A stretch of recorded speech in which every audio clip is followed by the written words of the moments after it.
तो कभी परमात्मा को कोसना और गाली नहीं देना चाहिए। वियोग जब दुख होता है, कष्ट होता है, तो परमात्मा को कभी कोसना नहीं चाहिए, न गाली देना चाहिए, न कुछ बोलना चाहिए। वो तो परमात्मा उस कष्ट में भी आपको जिंदा रखा है, इसलिए परमात्मा को धन्यवाद देना चाहिए।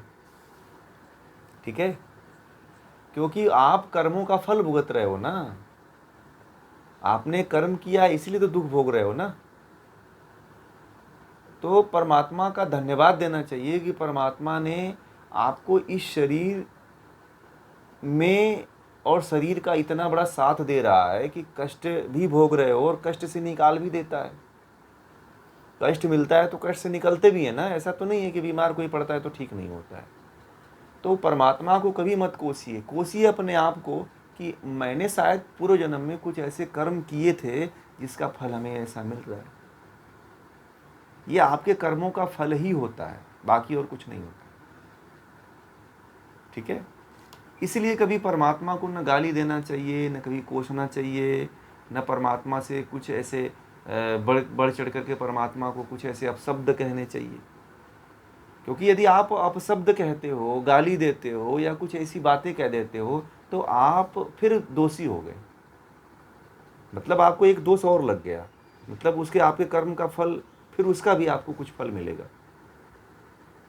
ठीक है, तो इसलिए जितना हो सकता है परमात्मा को यह कह दीजिए कि हे परमात्मा, जो तू तेरी इच्छा जैसी हो, अगर तूने मुझे इसी हाल में रहने के लिए मुझे बनाया है तो मुझे ये भी स्वीकार है। परमात्मा को यहाँ पे ये जरूर कह दीजिए कि हे परमात्मा, यदि तेरी यही इच्छा है, तू यही चाहता है तो मुझे भी मंजूर है। समर्पण भाव लाइए वहाँ पे परमात्मा को गाली मत दीजिए। यदि आपको कष्ट मिलता है तो आप ये कहना मत भूलिए कि हे परमात्मा, यदि तेरी यही इच्छा है तो मुझे ये स्वीकार है। ठीक है, आप लोग कभी ये मत कहो कि बहुत गलत किया तूने, मंदिर में जा कर के लोग कहते हैं मेरे साथ तूने ये किया, रो करके कहते हैं कुछ लोग कि मेरे साथ तूने ये किया। परमात्मा की ये तो आपको धन्य भाग मनाना चाहिए कि परमात्मा ने बहुत से आपके पापों को कम किया है। ठीक है, और आपको यह कहना चाहिए कि हे परमात्मा, जितना हो सकता है मेरे पाप कर्मों का फल वो तू जितना दे रहा है वह हमारे अनुकूल जान करके तू अच्छा ही दे रहा है, यह भी परमात्मा से कहिए।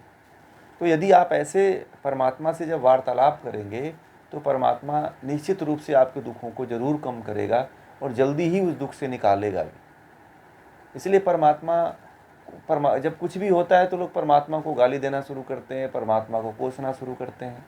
आप अपने आप को नहीं देखते हो कि जो है मैं कौन सा कर्म कर रहा हूँ। आजकल के लोग ऐसे हैं, आपको बता दूँ, एक व्यक्ति ने एक चूहे को मारा है तो वह पानी में उसको पत्थर में बांध दिया है, पत्थर में उसको बांध करके और नाली में डुबो करके मार दिया।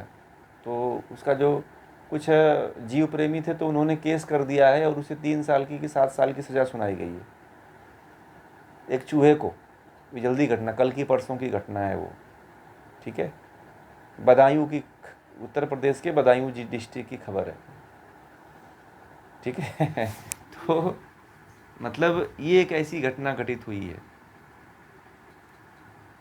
तो कम से कम जीव के प्रति भी तो इस तरह से आप जब, इसका कहने का मतलब यह है कि जब आप जीव हत्या कर रहे थे तो उस समय पाप कर रहे थे ना। मच्छर उड़ते हैं तो आप ये मार देते हो, कोई रास्ते में चींटी चलता है तो आप देखते नहीं हो, आप उसको पैरों से दबा देते हो।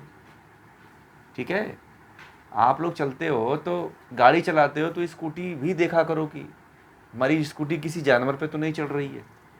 गाड़ी से चलते हो तो ये भी देखो कि कोई गाड़ी से हमारे मर तो नहीं रहा है ना। जैन साधु पागल थोड़ी है, झाड़ू लेके चलते हैं, है ना, पैदल यात्रा करते हैं कि कोई जीव न मरे। देखा होगा ना, झाड़ू लेके चलते हैं, आगे जब भी चलते हैं तो झाड़ते रहते हैं, झाड़ के आगे चलते हैं, बैठते हैं तो झाड़ के बैठते हैं। इसी कारण तो बैठे कि कोई जीव हत्या ना हो।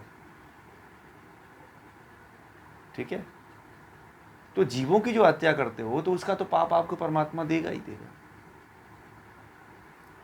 आप किसी को मारने में जितना आप अवेयर रहते हो, उसका ध्यान नहीं देते हो, तो उसका तो फल आपको मिलेगा।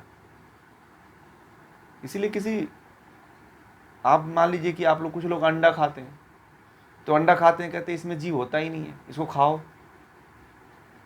तो आप किसी के गर्भ को खा रहे हो तो उसका तो फल मिलेगा ही ना।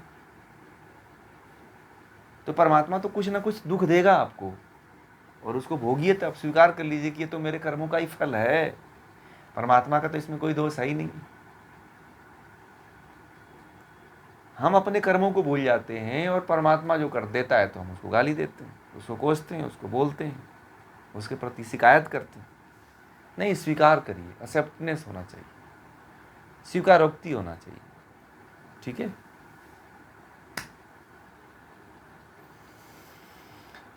तो ये सारी बातें हैं, इसको आप लोग ध्यान में रखिए, और कर्म पे विशेष ध्यान दीजिए। कर्म जो है ना, जीवन में कर्म यदि आपका सही हो गया तो जीवन अमृत हो सकता है। जीवन जो है आपका अमृत हो जाएगा, और आप मुक्ति की तरफ चले जाओगे। जीवन का उद्देश्य मुक्ति है, और सबसे बड़ी बात है कि आप लोग मुक्ति को समझ रहे हो, ये बहुत बड़ी बात है। ठीक है।